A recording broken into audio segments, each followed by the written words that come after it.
¿Y cómo fue tu proceso de salir de closet? Porque está también esto de, se sale varias veces con cada persona, hay como un único momento, eh, después te empieza a dar un poco igual. ¿Cómo fue tu proceso? Bien. A ver, creo que lo de salir del closet es súper incómodo, pero es un proceso, o sea, primero es un proceso personal, claramente. Cada uno tiene su historia y cada persona con la que hablen que haya salido del closet va a contar algo distinto. En mi caso, yo salí del closet cuando tenía 18 años. Me había mudado a Buenos Aires hacía meses a estudiar, o sea que creo que yo soy del interior de Argentina, soy de Entre Ríos, de Paraná, y me mudé a estudiar abogacía y en esos, digamos que fue en octubre, noviembre de ese año en el que yo me mudé. Y muchos dirán, ah, te mudaste a la gran ciudad y fue ese clic que necesitabas. Y un poco sí, un poco no. En realidad lo que pasó fue entre eso de alejarme un poco de mi casa, empezar a como, no sé, cuando pones un poco de distancia del círculo en el que siempre te moviste, te sentís como más libre, creo. Pero también ese mismo año pasó que uno de mis mejores amigos tuvo un accidente y falleció de la noche a la mañana. O sea, lo había visto a la tarde ese día y al día siguiente me levanté y me avisaban que había fallecido. Y entre esto de, bueno, de estar lejos, empezar a como prestar más atención a esto que me pasaba desde siempre, eh, la vida corta de mi amigo, o sea, como que yo digo, fue como que una noche no me podía dormir, estaba pensando y ahí me puse a escribir, como cada vez que me pasa esto me pongo a escribir. Cuando termino de escribir me pongo a leer lo que escribí, porque muchas veces no sé lo que estoy escribiendo hasta que lo termino. Y cuando me puse a leer dije, ¡fua!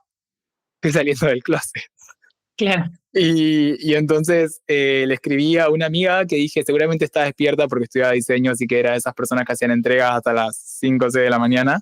Y le mando, Flor, te va a pasar algo, le paso y me pone, amigo, menos mal, estábamos todos esperando. Y ahí ¿Y creo eso que es como un alivio que te diga eso? sí, o sea, como que un alivio, pero a la vez, ahí en ese momento, si me pongo a pensar hoy en día cómo fue, también era como empezar a pensar, bueno, ¿y ahora qué tengo que hacer? Porque tengo que, esto es como que tenés que, como cuando te comprometés que tenés que ir a mostrarle a todo el mundo que tenés el anillo puesto. Bueno, pero como lo veo hoy y digo, qué horror, o sea, ¿por qué yo me tengo que poner adelante de toda mi familia por separado, junto, todos mis amigos y decirles qué es lo que hago yo con mi vida privada? Porque nadie me vino a decir a mí que eran heterosexuales, ¿eh? O sea, no tuve una declaración de heterosexualidad de todos mis amigos, pero yo tenía que ir y ponerlo ahí sobre la mesa. Eso era lo que estábamos hablando recién antes de empezar esta charla con vos, de por qué esta necesidad de salir a comunicar algo que es de uno, que aparte es, no hay necesidad, como que digo, no tiene, para mí como que hoy lo pienso, no tiene ni pies ni cabeza y hasta leyendo la pregunta con mientras te la hacía era como, ¿qué estamos preguntando realmente? O sea, ¿es algo que tiene que suceder? ¿No tiene que suceder? ¿Por qué sigue pasando? ¿Y por qué también se le da tanto peso? Pero creo, o sea, por lo que estás contando también, independientemente después del cómo y a quién decidiste contárselo y de qué manera, creo que también tiene que ver un poco como darse cuenta de quién es uno y empezar tipo, a ser más libre, ¿no? Esto de vivir, antes decías de todo esto yo lo llevaba como en secreto y de que se levante ese secreto, ¿no? Como finalmente liberar ese candado y empezar a ser más vos y más libre, ¿no? Sí, o sea, creo también es una de las cosas que nos vienen un poco impuestas, ¿no? Al tener que salir del closet, porque lo van a asumir, que en realidad nadie lo asume, pero tenemos que salir del closet. Yo nunca más salí del closet, o sea, la verdad, después de ese primer año, el que como me presentaba a la gente y hasta hoy en día nunca se me ocurriría decirle a alguien que conozco si soy, quién soy o qué no soy, o sea, como me parece súper old school, anticuado, o sea, no necesito salir del closet con nadie. Pero cuando recién está saliendo es como también te estás encontrando, porque creo que esta es otra parte muy importante por ejemplo, ser gay, o voy a ampliarlo a ser parte del colectivo, porque cada infancia dentro del colectivo es diferente, y es como que vivís una infancia en la que luchás mucho contra lo que sos y lo que sentís. Entonces, de golpe, cuando salís del closet, es como que volvés a vivir un montón de procesos en los que empezás a visibilizar cosas que te pasaban, que, por ejemplo, mis primeros, o no sé, desamores, etcétera, nunca los pude compartir con nadie, me los tragué yo solo, porque no podía hablarlo, o sea, no le podía contar a nadie de eso. Pero no me pasó solo a mí, le pasó, hay un disco de Sam Smith en el que él habla de eso, de que no podía compartir con nadie, ni con su familia, ni con nadie, porque era todo secreto. Y como que eso lo envenena un poco, ¿no? Lo hace tan secreto y tan doloroso y se acumula todo. Entonces creo que salir del closet es eso también, como decir, romper con esa idea y empezar a unir lo que sos con lo que mostrás. Por lo menos al principio. Una vez que ya lo empezás a unir y que el proceso está como más aceitado, es como que decís, mira que me voy a sentar a decirle a esta persona nueva, desconocida, que soy o que no soy. O sea, se va a dar cuenta sola y si no se da cuenta, ni idea. O sea, como... Pero al principio necesitas eso. Es como que hay una disociación, estas infancias que no pueden ser, o mucha gente dice que no, como la vida esa a la que tuvimos que vivir, esa personalidad que tuvimos que forjar mientras salíamos del closet, o sea, hasta que pudimos ser nosotros mismos. Mm. ¿Y qué le dirías a tu yo más joven o a alguien que por ahí te está escuchando y todavía no dio ese paso? Uf.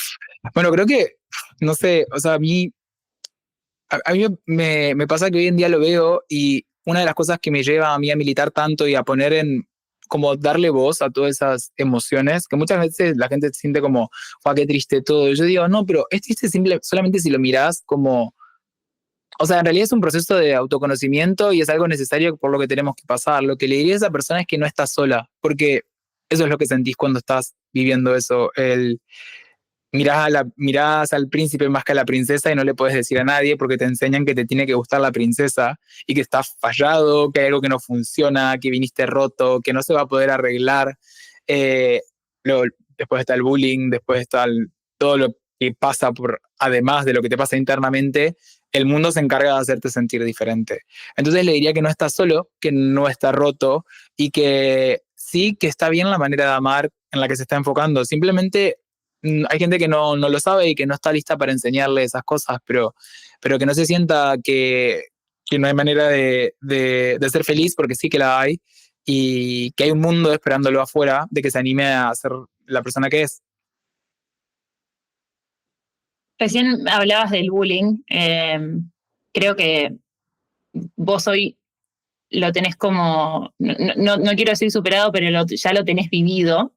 O sea, como que lo que pasó y lo que te tocó vivir, me imagino que debe haber tenido muchas facetas, pero ¿cómo crees que se está manejando hoy el tema del bullying y el acoso en los menores, o en lo que a vos te toca ver diariamente o que escuchás?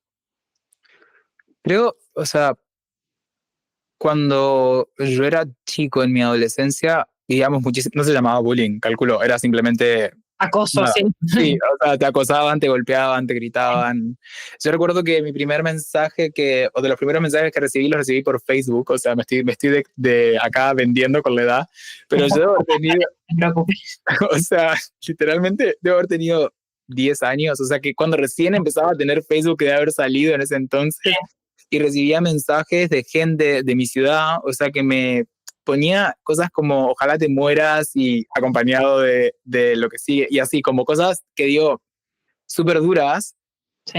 o sea, porque simplemente yo era un nene que ni siquiera sabía lo que era, o sea, eran gente que yo no conocía que me estaba mandando ese tipo de mensajes, y como que yo en ese momento me ponía mal y era como, Dios, es como que, bueno, el bullying estaba ahí, lo mismo te gritaban en la calle, te empujaban, te golpeaban, hubo gente que la tuvo mucho peor, hubo gente que que la golpearon hasta que entren al hospital, etcétera, pero a lo que voy es, creo que hoy en día se habla mucho más del bullying, lo que no quita es que no haya más bullying también, o sea, porque las redes sociales dan esta posibilidad de acosar a una persona a la distancia, o sea, hay muchas series que hablan de eso, creo que si bien es cierto que se habla mucho más de las posibilidades en cuanto a ser ya sea homosexual o ser bisexual o etcétera, y se ve mucho más en redes.